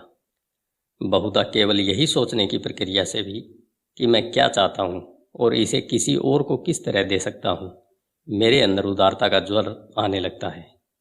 जब भी मैं यह देखता हूँ कि लोग मेरी तरफ देखकर नहीं मुस्कुरा रहे हैं तो मैं आराम से मुस्कुराना और हेलो करना चालू कर देता हूँ और जादू की तरह मेरे आसपास अचानक बहुत से मुस्कुराने वाले लोग जमा हो जाते हैं। यह सच है कि आपकी दुनिया केवल आपका दर्पण है, तो इसलिए मैं कहता हूँ, सिखाओ और आपको मिलेगा। मैंने पाया है कि मैं सीखने वालों को जितनी गंभीरता से जितना ज़्यादा सिखाता हूँ मैं भी उतना ही ज़्यादा सीखता हूँ। अगर आप पैसे के बारे में सीखना चाहते हैं तो इसे किसी और को सिखाएं। ऐसा करने से आपके दिमाग में बहुत से नए विचारों और फार्मूलों की बाढ़ आ जाएगी।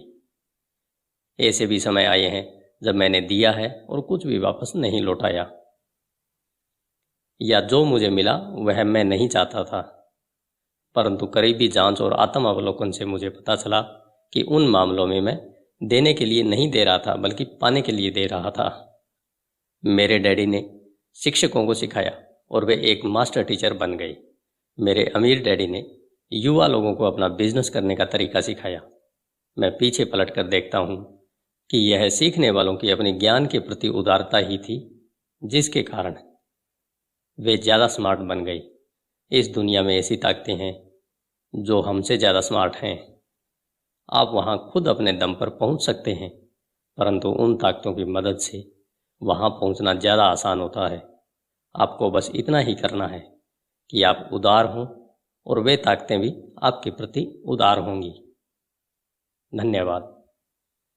आइए चलते हैं अध्याय 10 की ओर, जो है और ज़्यादा चाहिए, कुछ काम जो आपको करने चाहिए। आपका दिन शुभ हो।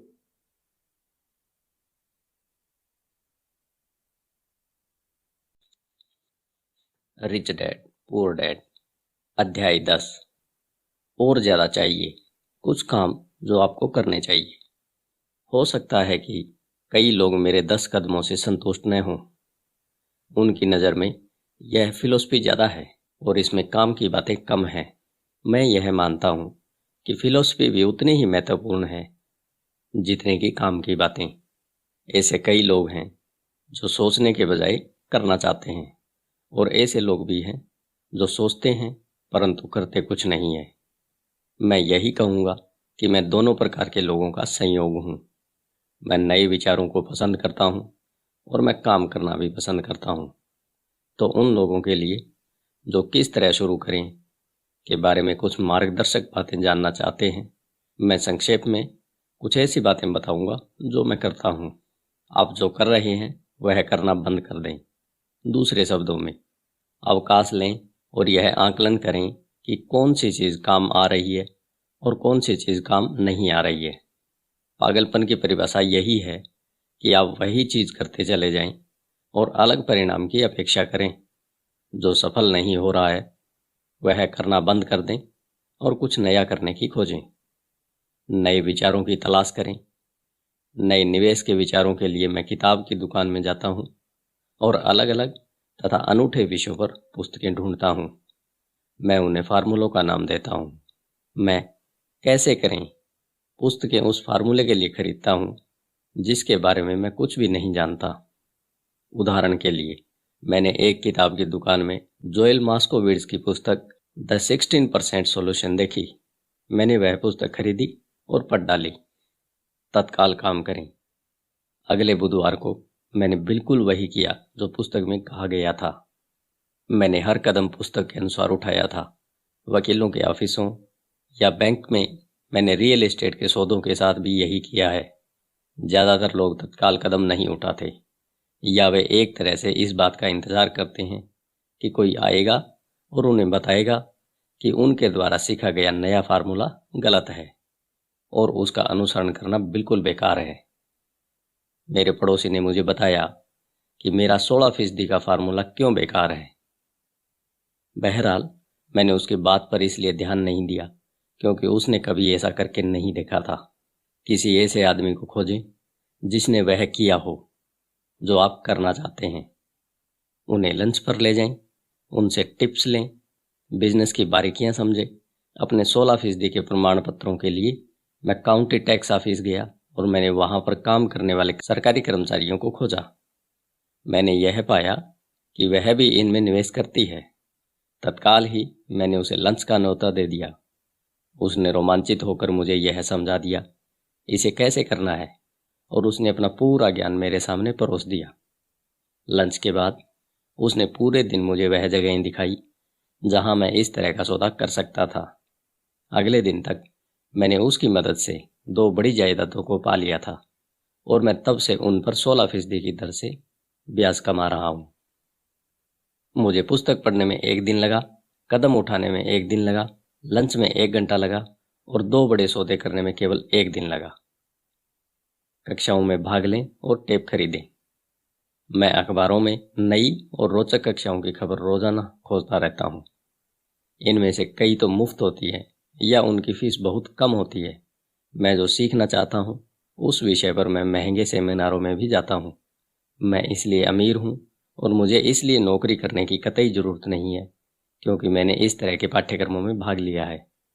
मेरे कुछ दोस्त हैं जो मुझे यह बताया करते थे कि इस तरह के कार्यक्रमों में भाग लेकर मैं अपना समय और पैसा दोनों बर्बाद कर रहा हूँ। वे आज भी वही काम कर रही हैं। हमेशा ऑफर देते रहें। जब भी मैं कोई रियल एस्टेट की प्रॉपर्टी चाहता हूँ तो मैं कई प्रॉपर्टी देखता हूँ और आमतौर पर एक ऑफर लिख देता हूँ। अगर आप नहीं जानते कि सही ऑफर क्या होना चाहिए तो यह मैं भी नहीं जानता। यह तो रियल एस्टेट एजेंट का काम है। वे ऑफर का आंकड़ा देते हैं। मैं जहाँ तक संभव हो सकता है कम से कम काम करता हूँ। मेरी एक मित्र चाहती थी कि मैं उसे अपार्टमेंट हाउस खरीदना सिखाऊं। एक शनिवार को वह, उसका एजेंट और मैं गए और हमने 6 अपार्टमेंट हाउस देखे। 4 तो घटिया थे परंतु 2 अच्छे थे। मैंने उससे कहा कि वह सभी 6 पर ऑफर लिखे और मालिकों द्वारा मांगी गई कीमत से आधी का ऑफर दें। यह सुनते ही उसे और उसके एजेंट को दिल का दौरा पड़ते पड़ते बचा। उसके हिसाब से यह बदतमीजी होगी और इससे मकान मालिकों को बुरा लग सकता है, परंतु मैं वास्तव में नहीं सोचता कि एजेंट इतनी कड़ी मेहनत करना चाहता था। इसलिए उन्होंने कुछ नहीं किया और वे एक बेहतर सौदे की तलाश में चले गए। उन्होंने कभी कोई ऑफर नहीं दी और वह आज भी सही कीमत पर सही सौदे के लिए भटक रही है। आप नहीं जानते कि सही कीमत क्या है जब तक कि सौदा करने के लिए आपके सामने दूसरी पार्टी न हो। ज़्यादातर बेचने वाले बहुत ज़्यादा कीमत मांगते हैं। यह दुर्लभ ही है कि कोई बेचने वाला वास्तव में ऐसी कीमत मांगे जो वास्तविक मूल्य से कम हो। इस कहानी से हमें यह शिक्षा मिलती है कि हमें ऑफर देना चाहिए। जो लोग निवेशक नहीं होते उन्हें यह समझ ही नहीं होती कि कोई चीज़ बेचना कितना कठिन होता है। मेरे पास एक रियल एस्टेट की प्रॉपर्टी थी जिसे मैं महीनों से बेचना चाहता था। मैंने किसी भी चीज़ का स्वागत किया होता। मुझे इस बात से कोई फर्क नहीं पड़ता कि कीमत कितनी कम थी। उन्होंने अगर मुझे 10 सूअरों का भी ऑफर दिया होता तो भी मैं खुश हो गया होता। ऑफर की कीमत से नहीं बल्कि इस बात से कि कोई तो मेरी प्रॉपर्टी में रुचि रखता है। इसके जवाब में मैं बदले में पूरे के पूरे सूअर फार्म को हासिल करने की कोशिश करता। तो यह खेल इस तरह से खेला जाता है। खरीदने और बेचने का खेल बड़ा मज़ेदार होता है। इस बात का हमेशा ध्यान रखें, यह मज़ेदार है और यह केवल एक खेल है। ऑफर देते रहें, कोई तो कभी हाँ कहेगा। और मैं हमेशा अपने ऑफर में बचाव के वाक्य डाल देता हूँ। रियल एस्टेट में मैं हमेशा अपने ऑफर में यह लिखता हूँ कि बिजनेस पार्टनर के अनुमोदन के बाद ही यह समझौता अंतिम माना जाएगा। मैं यह कभी नहीं बताता कि मेरा बिजनेस पार्टनर कौन है। ज़्यादातर लोग यह नहीं जानते कि मेरी बिजनेस पार्टनर मेरी बिल्ली है। अगर वे ऑफर को मान लेते हैं और मैं सौदा नहीं करना चाहता तो मैं घर फ़ोन लगाता हूँ और अपनी बिल्ली से बात कर लेता हूँ। मैं यह अजीबोगरीब वक्तव्य इसलिए बता रहा हूँ ताकि आप यह जान सकें कि यह खेल कितना आसान और सरल है। ज़्यादातर लोग चीज़ों को बहुत ज़्यादा जटिल बना देते हैं और उन्हें काफ़ी गंभीरता से ले लेते हैं। एक अच्छा सौदा खोजना या सही बिजनेस ढूंढना, सही लोग या सही निवेशक ढूंढना दरअसल डेटिंग की ही तरह है। आपको बाजार में जाना होता है और बहुत से लोगों से बात करनी होती है और बहुत से ऑफर देने होते हैं। कई ऑफरों का जवाब देना होता है, चर्चा करनी होती है, अस्वीकार या स्वीकार करना होता है। मैं जानता हूं कि ऐसे भी अकेले लोग होते हैं जो घर पर बैठकर फ़ोन की घंटी बजने का इंतज़ार करते रहते हैं। परंतु जब तक आप सिंडी कारफोर्ड या टॉम क्रूज नहीं होते, मैं सोचता हूं कि आपके लिए बेहतर तो यही होगा कि आप बाज़ार में जाएं, चाहे सुपरमार्केट में ही चले जाएं, खोजें, ऑफ़र दें, अस्वीकार करें, सौदेबाजी करें और स्वीकार करें। यह ज़िंदगी में हर चीज़ के बारे में दोहराई जाने वाली प्रक्रिया है। महीने में एक बार किसी निश्चित स्थान से 10 मिनट तक जॉगिंग करते हुए या टहलते हुए या गाड़ी चलाते हुए निकलें। मैंने अपने कुछ बेहतरीन रियल एस्टेट के निवेश तो जॉगिंग करते समय ही खोजे हैं। मैं 1 साल तक किसी निश्चित दायरे में जॉगिंग करता था। मैं परिवर्तनों को देखता रहता था। किसी भी सौदे में फायदे के लिए 2 तत्वों का होना जरूरी है, एक तो सौदा और दूसरा परिवर्तन। हालांकि सौदे तो बहुत से होते हैं, परंतु परिवर्तन को भांप लेने से सौदा एक फायदेमंद मौके में बदल जाता है। इसलिए जब मैं जॉगिंग करता हूँ तो मैं जॉगिंग करने के लिए ऐसी जगह चुनता हूँ जहाँ मैं निवेश करना चाहता हूँ। बार बार उसी जगह के चक्कर लगाने से मैं वहाँ हो रहे छोटे छोटे परिवर्तनों को देख सकता हूँ। मैं ऐसे रियल एस्टेट के साइन बोर्ड को भांप लेता हूँ जो वहाँ काफ़ी लंबे समय से लगे हुए हैं। इसका मतलब यह होता है कि बेचने वाला सौदा करने के लिए बहुत ज़्यादा इच्छुक होगा। मैं जाते हुए ट्रकों को भी देखता हूँ और आते हुए ट्रकों पर भी निगाह लगाए रखता हूँ। मैं रुककर ड्राइवरों से बात करता हूँ। मैं डाकियों से भी बात करता हूँ। उन्हें अपने इलाके के बारे में गजब की जानकारी होती है। मैं एक बुरा इलाका खोज लेता हूँ, खासकर ऐसा इलाका जहाँ लोग किसी बुरी खबर से डरे हुए होते हैं। मैं वहाँ साल में कई बार यह देखने के लिए चक्कर लगाता हूँ कि सुधार के लक्षण कहाँ नज़र आ रहे हैं। मैं रिटेलर से बात करता हूँ, खासकर नए दुकानदारों से, और उनसे यह पूछता हूँ कि वे इस इलाके में क्यों आए हैं। इसके लिए महीने में कुछ मिनट का समय देना होता है और मैं इसे तब करता हूँ जब मैं कसरत कर रहा होता हूँ या इसी तरह का कोई दूसरा काम कर रहा होता हूँ, जैसे स्टोर जाने या आने का काम। स्टॉक के मामले में मुझे पीटर लिंच की पुस्तक बीटिंग द स्ट्रीट इसलिए बहुत ज़्यादा पसंद है क्योंकि इसमें ऐसे स्टॉक को चुनने का फार्मूला दिया गया है जिनकी कीमतें बढ़ने वाली हैं। मैंने यह पाया है कि कीमत बढ़ने के सिद्धांत हर जगह एक जैसे होते हैं, चाहे वह रियल एस्टेट हो, स्टॉक हो, म्यूचुअल फंड हो, नया पालतू कुत्ता हो, नया घर हो, नया जीवन साथी हो या लॉन्ड्री के डिटर्जेंट पर बार्गेनिंग हो। प्रक्रिया लगभग वही रहती है। आपको यह जानने की ज़रूरत होती है कि आप किसकी तलाश कर रहे हैं और इसके बाद आपको उसे तलाशना होता है। ग्राहक हमेशा गरीब क्यों रहेंगे? जब सुपरमार्केट में कोई सेल लगती है, जैसे टॉयलेट पेपर की, तो ग्राहक दौड़कर स्टॉक इकट्ठा कर लेते हैं। जब स्टॉक मार्केट में सेल लगती है, जिसे सामान्यतया क्रैश या उतार या सुधार कहा जाता है, तो ग्राहक इससे दूर भाग जाते हैं। जब सुपरमार्केट अपनी कीमतें बढ़ा देता है तो ग्राहक कहीं और जाकर खरीदारी करता है। जब स्टॉक मार्केट अपनी कीमतें बढ़ा देता है तो ग्राहक खरीदना शुरू कर देता है। सही जगहों पर खोजिए।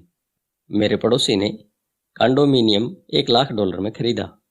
मैंने उसके बगल में ही वैसा ही कंडोमिनियम $50,000 में खरीदा। उसने मुझे बताया कि वह कीमतों के बढ़ने का इंतजार कर रहा है। मैंने उससे कहा कि फायदा खरीदते समय होता है, न कि बेचते समय। उसने एक ऐसे रियल एस्टेट ब्रोकर को चुना था जिसकी खुद की कोई प्रॉपर्टी नहीं थी।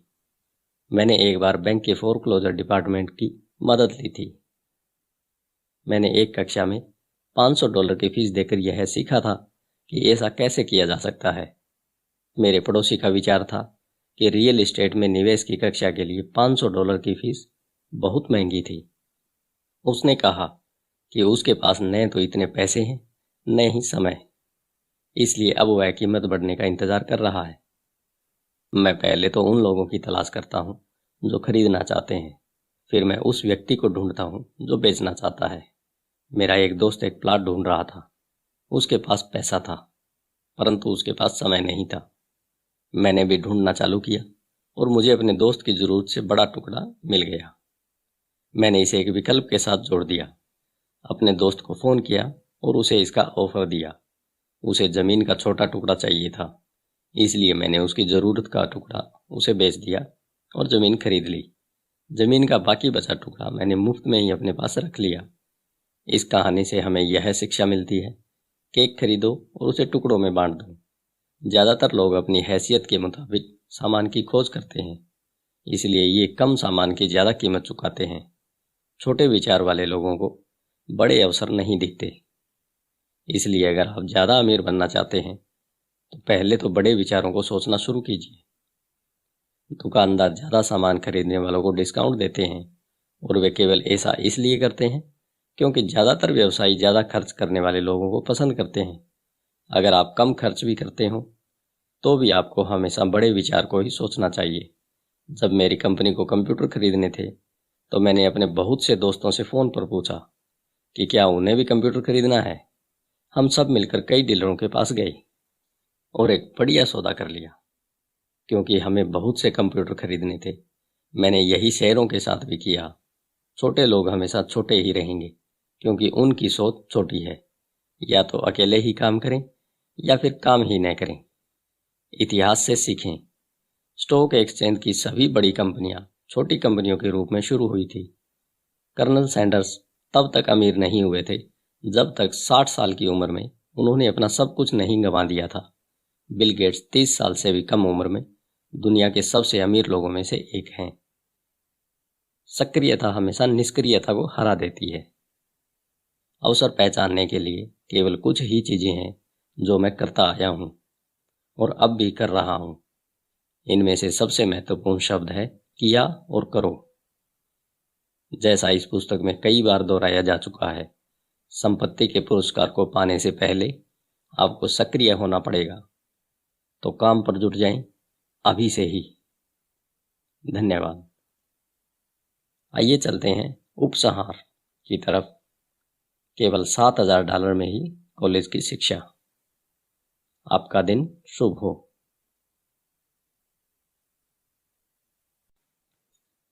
रिच डैड पुअर डैड उपसंहार। केवल $7,000 में ही कॉलेज की शिक्षा। अब जब यह पुस्तक खत्म हो रही है और छपने जा रही है, मैं आपके साथ अपना एक अंतिम विचार बांटने जा रहा हूँ।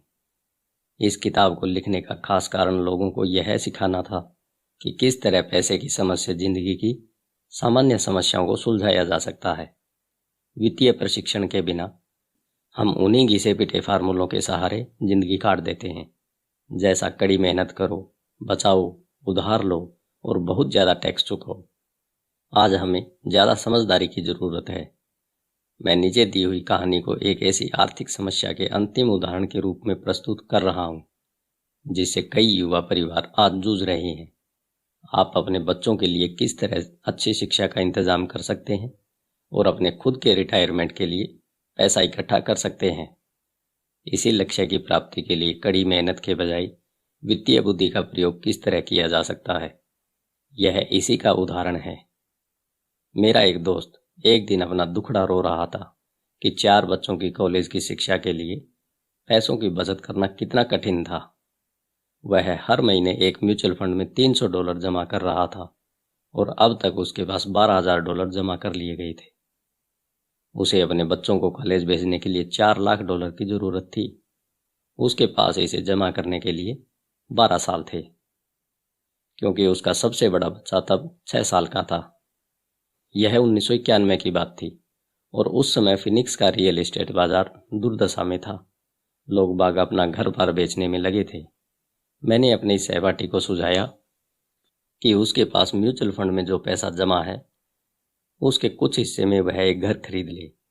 यह विचार उसे कुछ जम गया और हम इस संभावना पर विचार करने लगे। उसकी मुख्य चिंता यह थी कि एक और घर खरीदने के लिए उसकी बैंक में क्रेडिट नहीं थी और उसके पास इतना नगद नहीं था। मैंने उसे भरोसा दिलाया कि किसी प्रॉपर्टी को फाइनेंस करवाने के लिए बैंक के पास जाने के अलावा दूसरे रास्ते भी होते हैं। हमने 2 हफ्तों तक मकान खोजा, एक ऐसा घर जो हमारी सारी ज़रूरतों को पूरा करता हो। चुनने के लिए हमारे पास बहुत से घर थे, इसलिए हमें शॉपिंग में मज़ा भी बहुत आ रहा था। आखिरकार हमने एक अच्छे मोहल्ले में 3 बेडरूम और 2 बाथ वाला घर खरीद लिया। घर पसंद किया। मालिक उसी दिन घर बेचना चाहता था, क्योंकि वह और उसका परिवार कैलिफोर्निया के लिए जा रहे थे, जहां उसकी नौकरी उसका इंतजार कर रही थी। वह $1,02,000 चाहता था, परंतु हमने उसे 79,000 का ऑफर दिया। उसने तत्काल उसे मंजूर कर लिया। उस घर पर एक नॉन क्वालिफाइंग लोन था, जिसका मतलब यह था कि कोई बिना नौकरी वाला आदमी भी उसे बैंकर के अनुमोदन के बिना खरीद सकता था। मकान मालिक पर $72,000 का कर्ज बाकी था, इसलिए मेरे दोस्त को केवल बचे हुए $7,000 का इंतजाम करना था, जो कर्ज की रकम और खरीदने की राशि का अंतर थी। जैसे ही मालिक ने घर खाली किया, मेरे दोस्त ने मकान किराए पर उठा दिया। सारा खर्च निकालने के बाद, जिसमें कर्ज की किस्त भी शामिल थी, उसकी जेब में हर महीने $125 आने लगे। उसकी योजना थी कि वह मकान को 12 साल तक अपने पास रखे और हर महीने मिलने वाली अतिरिक्त $125 का उपयोग करके जल्दी से जल्दी कर्ज उतार दे। हमने अनुमान लगाया कि 12 सालों में कर्ज का एक बड़ा भाग चुक जाएगा और जब उसका पहला बच्चा कॉलेज जाएगा तो उसके पास $800 प्रति माह की आमदनी होगी। अगर उस मकान की कीमत बढ़ जाती है तो वह घर को बेच भी सकता है। 1994 में फिनिक्स में रियल एस्टेट मार्केट अचानक बदल गया और उसे उसी घर के लिए उसके किराएदार ने $1,56,000 का ऑफर दिया, जो उस घर में रहता था और उससे प्रेम करने लगा था। एक बार फिर उसने मुझसे पूछा कि इस बारे में मैं क्या सोचता हूँ, और मैंने वास्तविक रूप से कहा कि वह इसे 1031 टैक्स विहीन एक्सचेंज के आधार पर बेच दे। अचानक ही उसके पास लगभग $80,000 अतिरिक्त आ गए। मैंने ऑस्टिन टेक्सास में अपने एक और दोस्त को फ़ोन किया, एक मिनी स्टोरेज फैसिलिटी में लगा दिया। 3 महीने के भीतर उसे हर महीने लगभग $1,000 के चेक मिलने लगे। इसे वह कॉलेज म्यूचुअल फंड में जमा करने लगा और वह बहुत तेज़ी से बढ़ रहा था। 1996 में मिनी वेयर हाउस बिक गया और उसे बिक्री के हिस्से के रूप में लगभग $3,30,000 का चेक मिला, जो उसने एक नए प्रोजेक्ट में लगा दिए, जिससे उसे हर महीने $3,000 से ज़्यादा आमदनी होने लगी, जो उसके कॉलेज म्यूचुअल फंड में जाने लगी। उसे अब पूरा विश्वास है कि उसका $4 लाख का लक्ष्य आसानी से हासिल हो जाएगा और इसके लिए उसे शुरुआत में केवल $7,000 और थोड़ी सी वित्तीय बुद्धि का इस्तेमाल करना पड़ा। उसके बच्चों को अब उतनी शिक्षा मिल रही थी जो वे हासिल करना चाहते हैं और वह अपनी मूल पूंजी का प्रयोग अपने रिटायरमेंट के लिए कर सकता है, जो अभी उसके सी कॉरपोरेशन में निवेश की हुई है। इस सफल निवेश रणनीति के कारण अब वह जल्दी ही रिटायरमेंट ले सकता है। इस पुस्तक को पढ़ने के लिए धन्यवाद। मुझे आशा है कि इससे आपको कुछ समझ मिली होगी कि किस तरह पैसे की ताकत का इस्तेमाल किया जाए ताकि पैसा आपके लिए काम करे। आज हमें बचे रहने के लिए भी पैसे की समझ की ज़रूरत है। यह विचार कि पैसा बनाने के लिए पैसे की ज़रूरत होती है, वित्तीय रूप से नासमझ लोगों का विचार होता है। इसका यह मतलब नहीं है कि वे समझदार नहीं है। इसका मतलब केवल इतना है कि उन्होंने पैसे बनाने की कला अभी नहीं सीखी है। पैसा केवल एक विचार है। अगर आप ज़्यादा पैसा कमाना चाहते हैं तो केवल अपने विचारों को बदल दीजिए। हर आत्मनिर्मित आदमी ने छोटे पैमाने पर एक विचार से शुरुआत की थी और बाद में इसे बड़ा किया था। यही निवेश के बारे में भी लागू होता है। शुरू करने के लिए केवल कुछ डॉलर ही काफ़ी है और बाद में इनसे बड़ी रकम बनाई जा सकती है। मैं ऐसे बहुत से लोगों से मिलता हूँ जो जिंदगी भर किसी बड़े सौदे के पीछे भागते रहते हैं या बड़े सौदे के लिए बहुत सा पैसा जुटाते रहते हैं, परंतु मेरी नज़र में यह मूर्खतापूर्ण है। ज़्यादातर मैंने नासमझ निवेशकों को अपना बड़ा अंडा एक ही समझौते में लगाते हुए और इस कारण उन्हें तेजी से बर्बाद होते हुए देखा है। वे अच्छे काम करने वाले हो सकते हैं, वे अच्छे नागरिक हो सकते हैं, परंतु वे अच्छे निवेशक नहीं थे। पैसे के बारे में शिक्षा और बुद्धि महत्वपूर्ण है। जल्दी शुरुआत करें, कोई पुस्तक खरीदें, किसी सेमिनार में जाएं, अभ्यास करें, छोटी शुरुआत करें। मैंने 6 साल से भी कम समय में $5,000 को $10 लाख की संपत्ति में बदला है, जिससे हर महीने $5,000 का कैश फ्लो आता है। परंतु मैंने यह बचपन से सीखा है। मैं आपको सीखने के लिए इसलिए प्रेरित करता हूँ क्योंकि यह इतना मुश्किल नहीं है। दरअसल एक बार आपको इसकी लत पड़ जाए तो आपके लिए यह आसान हो जाएगा। मैं समझता हूँ कि मैंने अपना संदेश बहुत स्पष्टता से पहुँचा दिया है। आपके हाथ में क्या है, इस बात का निर्णय इस बात से होता है कि आपके दिमाग में क्या है। पैसा केवल एक विचार है। एक बहुत बढ़िया पुस्तक है, थिंक एंड ग्रो रिच, सोचिए और अमीर बनिए। इसका शीर्षक यह नहीं है कि कड़ी मेहनत करिए और अमीर बनिए। यह सीखें कि किस तरह आप पैसे से अपने लिए कठोर मेहनत करवा सकते हैं और आपकी ज़िंदगी किस तरह ज़्यादा आसान और सुखद हो सकती है। आज इस बात की ज़रूरत है कि आप सुरक्षात्मक खेल खेलने के बजाय स्मार्ट बने और अपनी बुद्धि का प्रयोग करें। धन्यवाद।